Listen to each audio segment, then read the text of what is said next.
जानिए कैसे हुई भगवान श्री कृष्ण की मृत्यु व कैसे खत्म हुआ पूरा यदुवंश। महर्षि वेद व्यास ने महाभारत की कहानी को 18 खंडों में संकलित किया था। युद्ध के पश्चात भी बहुत कुछ ऐसा रह गया था जिसके विषय में जानना बहुत जरूरी है। वीडियो में आगे बढ़ने से पहले प्लीज़ वीडियो को लाइक और चैनल को सब्सक्राइब कर लीजिए। 18 दिन चले महाभारत के युद्ध में रक्तपात के सिवाय कुछ हासिल नहीं हुआ। इस युद्ध में कौरवों के समस्त कुल का नाश हुआ, साथ ही 5 पांडवों को छोड़कर पांडव कुल के अधिकांश लोग मारे गए। लेकिन इस युद्ध के कारण युद्ध के पश्चात एक और वंश का खात्मा हो गया, वो था श्री कृष्ण जी का यदुवंश। महाभारत कौरवों और पांडवों के बीच हुए युद्ध का वो रूप है जिसने कुरुक्षेत्र की मिट्टी तक लाल कर दी थी। कहा जाता है कि इस भयंकर युद्ध में इतने लोगों ने अपनी जान गंवाई थी कि आज भी उनके लहू से कुरुक्षेत्र, जहां महाभारत का युद्ध लड़ा गया था, वहां की मिट्टी लाल रंग की है। श्री कृष्ण की लीलाओं से शायद ही कोई शख्स अनजान होगा, लेकिन क्या आप जानते हैं कि श्री कृष्ण की मृत्यु कब और कैसे हुई थी?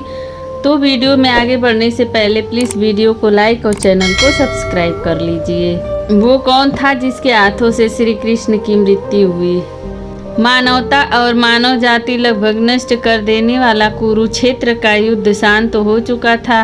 अपनी जीत पर पांडव खुश नहीं थे, बल्कि युद्ध से हुई तबाही को देखकर उनका मन बहुत विचलित था। युद्ध के बाद श्री कृष्ण पांडवों के साथ गांधारी और धृतराष्ट्र के पास बेटे दुर्योधन की मौत पर शोक जाहिर करने और क्षमा मांगने पहुँचे। गांधारी पांडवों को छोड़ श्री कृष्ण को दुर्योधन की मौत का असली जिम्मेदार मानने लगी। गांधारी ने श्री कृष्ण पर चीखते हुए कहा, आप द्वारिकाधीश हैं, जिनकी पूजा मैंने खुद विष्णु अवतार मानकर की। क्या आप अपने किए पर जरा भी शर्मिंदा हैं? आप चाहते तो अपनी दिव्य शक्तियों से इस युद्ध को टाल सकते थे। बेटे की मौत पर आंसू बहाने वाली एक माँ का दुख तुम खुद अपनी माँ देवकी से जाकर पूछो, जिसने अपने 7 बच्चों को अपनी आंखों के आगे मरते देखा है। इसके बाद गांधारी ने कृष्ण को श्राप देते हुए कहा, यदि भगवान विष्णु के प्रति मेरी आस्था सच्ची रही है तो आज से ठीक 36 वर्ष बाद तुम भी इस धरती पर जीवित नहीं रहोगे। द्वारका तबाह हो जाएगा और यादव वंश का हर इंसान एक दूसरे के खून का प्यासा हो जाएगा। ये कहकर गांधारी श्री कृष्ण के चरणों में गिर गई और रोने लगी। श्री कृष्ण ने चेहरे पर हल्की सी मुस्कान लिए हुए गांधारी को उठाया और कहा, माते, आपके श्राप का असर एक दिन जरूर होगा, लेकिन ये सिर्फ मेरे प्रति आपकी सच्ची श्रद्धा की वजह से नहीं, बल्कि बदलते समय की वजह से भी होगा। कहते हैं कि गांधारी का यही श्राप यादव वंश के विनाश और भगवान कृष्ण की मृत्यु का कारण बना।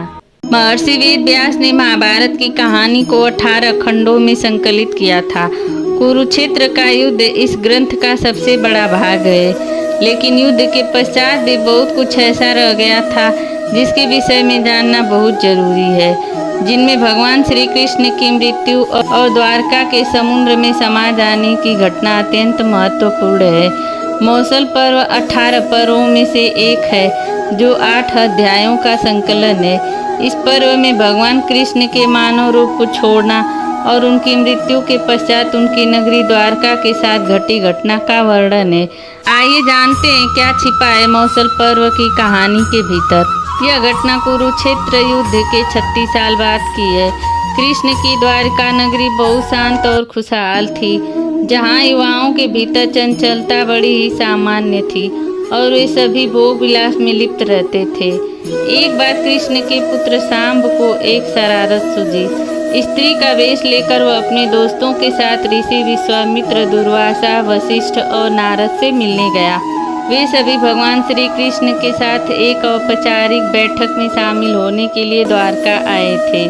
कई साल बीतने के बाद श्री कृष्ण के पुत्र सांब गर्भवती स्त्री का वेश धारण कर ऋषि मुनियों से मिलने गए। ये देखकर ऋषि भड़क गए और उन्होंने सांब को श्राप दिया कि तुम ऐसे लोहे के तीर को जन्म दोगे जो तुम्हारे कुल साम्राज्य का सर्वनाश कर देगा। इससे शाम बहुत डर गए और उन्होंने इस पूरी घटना के बारे में उग्रसेन को बताया। शाम को इस श्राप से बचाने के लिए उग्रसेन ने कहा कि वो एक तीर का चूर्ण बनाकर उस प्रभास नदी में प्रवाहित कर दें। ऐसा करने से वो श्राप मुक्त हो जाएगा। इस इलाके में इस चूर्ण को जमा किया गया था, वहाँ एक खास प्रकार की घास उग आई। ये देखकर उग्रसेन ने कहा कि यादव राज्य में किसी भी प्रकार के नशीले पदार्थों का उत्पादन और वितरण नहीं किया जाएगा। इसके बाद द्वारका में कुछ बेहद अशुभ संकेत देखे गए, जिसमें सुदर्शन चक्र, श्री कृष्ण का शंख, उनका रथ और बलराम के हल्का अदृश्य हो जाना शामिल है। लाशर्म जैसी चीजों का समाप्त हो जाना।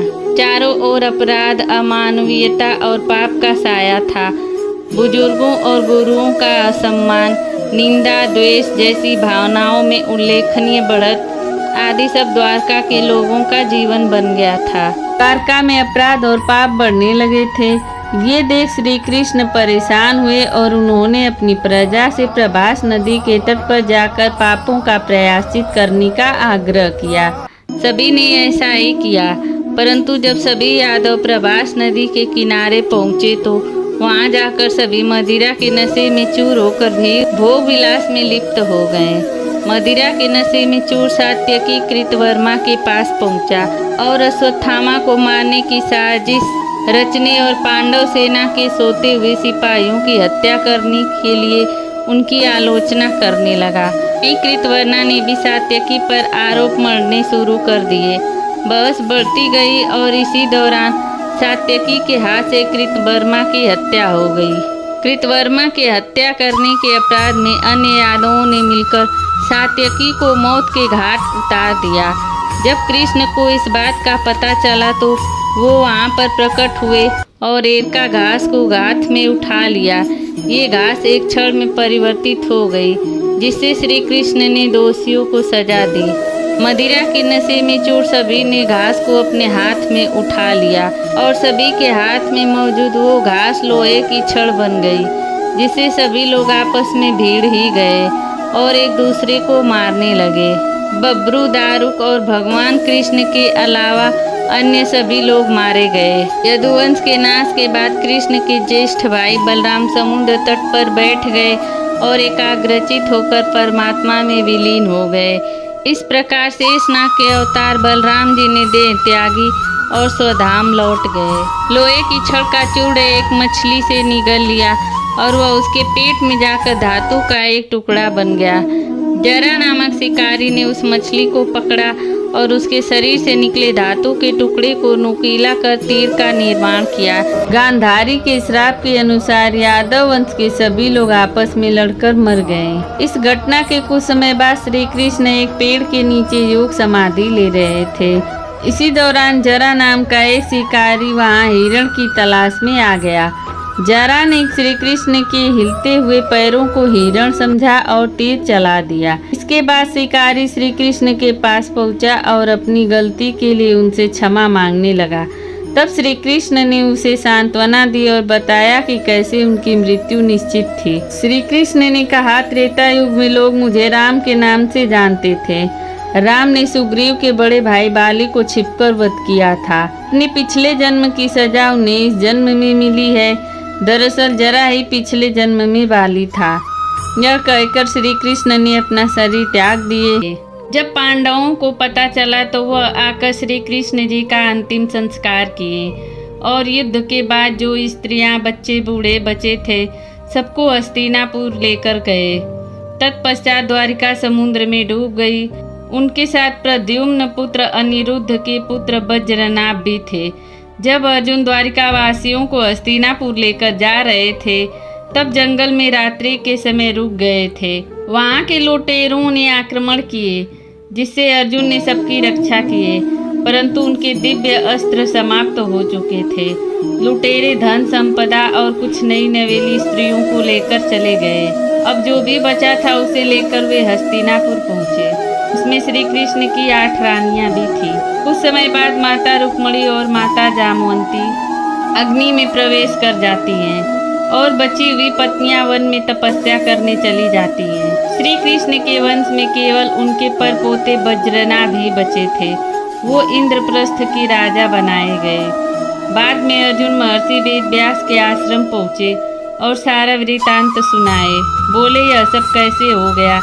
श्री कृष्ण बलराम की मृत्यु हो गई, द्वारिका डूब गई, बच्चे लोग इधर उधर चले गए, सब कुछ खत्म हो गया, केवल बज्रनाभ बचा है। मैं सबकी रक्षा नहीं कर पाया, मैं अस्त्र ज्ञान भूल गया। तब महर्षि वेद व्यास जी ने अर्जुन को समझाए, सब ऐसे ही होना था। जब तक श्री कृष्ण थे तब तक ही अस्त्र का ज्ञान काम का था। अब वो सब कुछ हो चुका है। फिर पांडव भी अपना राज्य पुत्रों को सौंपकर द्रौपदी के साथ स्वर्ग जाने के लिए निकल पड़े और रास्ते में शरीर का त्याग करते गए।